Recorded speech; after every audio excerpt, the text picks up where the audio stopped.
بسم الله الرحمن الرحيم.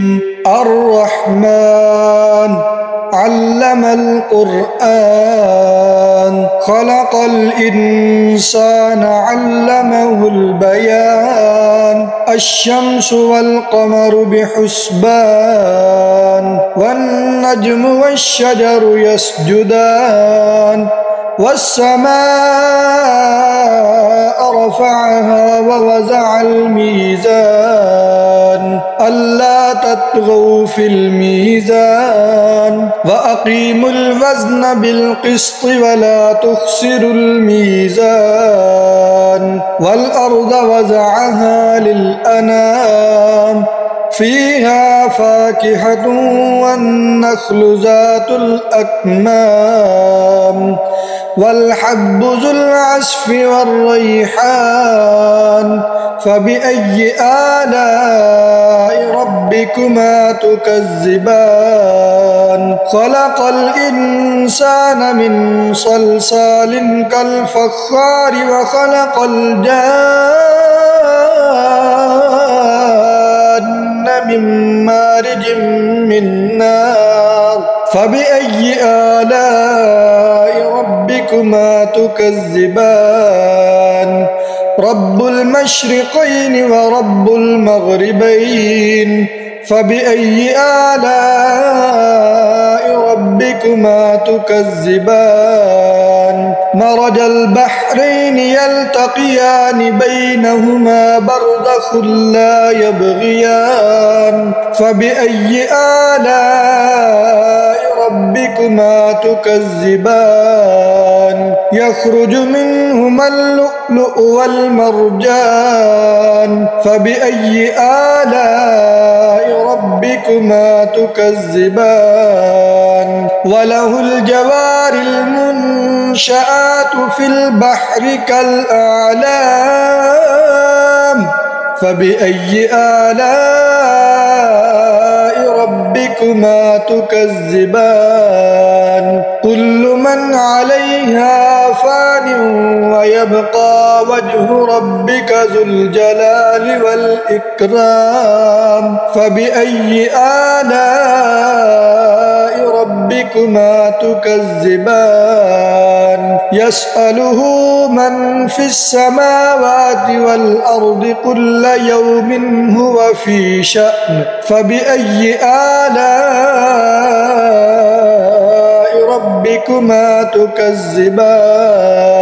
سنفرغ لكم أيها الثقلان. فبأي آلاء ربكما تكذبان؟ يا معشر الجن والإنس إن استطعتم أن تنفذوا من أقطار السماوات والأرض فانفذوا لا تنفذون إلا بسلطان. فبأي آلاء ربكما تكذبان؟ يرسل عليكما شواظ من نار ونحاس فلا تنتصران. فبأي آلاء ربكما تكذبان؟ فإذا انشقت السماء فكانت وردة كالدهان. فبأي آلاء ربكما تكذبان؟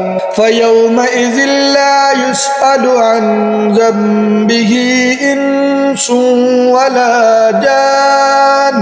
فبأي آلاء ربكما تكذبان؟ يعرف المجرمون بسيماهم فيؤخذ بالنواصي والأقدام. فبأي آلاء ربكما تكذبان؟ هذه جهنم التي يكذب بها المجرمون يطوفون بينها وبين حميم آن فبأي آلاء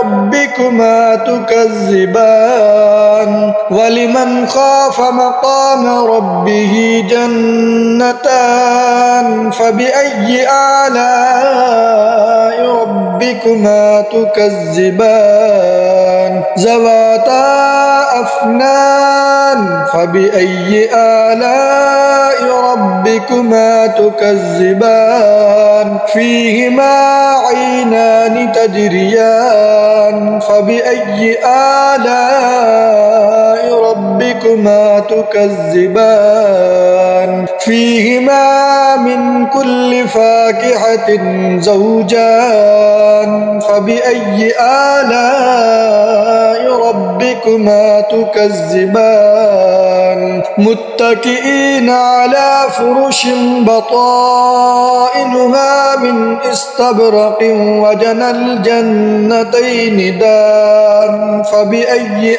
آلاء ربكما تكذبان فيهن قاصرات الطرف لم يطمسهن إنس قبلهم ولا جان فبأي آلاء ربكما تكذبان كأنهن الياقوت والمرجان فبأي آلاء ربكما تكذبان هل جزاء الإحسان إلا الإحسان فبأي آلاء ربكما تكذبان ومن دونهما جنتان فبأي آلاء ربكما تكذبان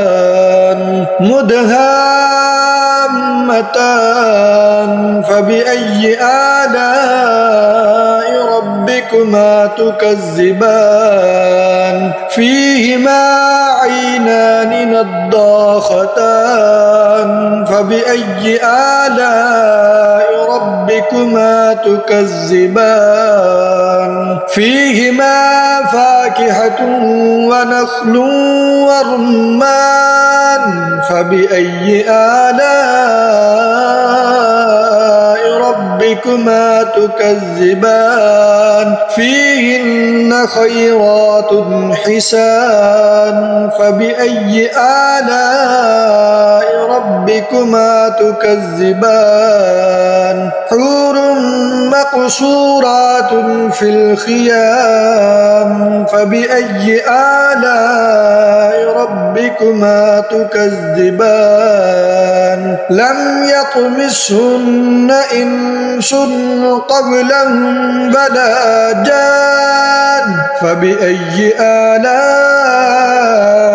ربكما تكذبان متكئين على رفرف خضر وعبقري حسان فبأي آلاء ربكما تكذبان تبارك اسم ربك ذي الجلال والإكرام صدق الله العظيم.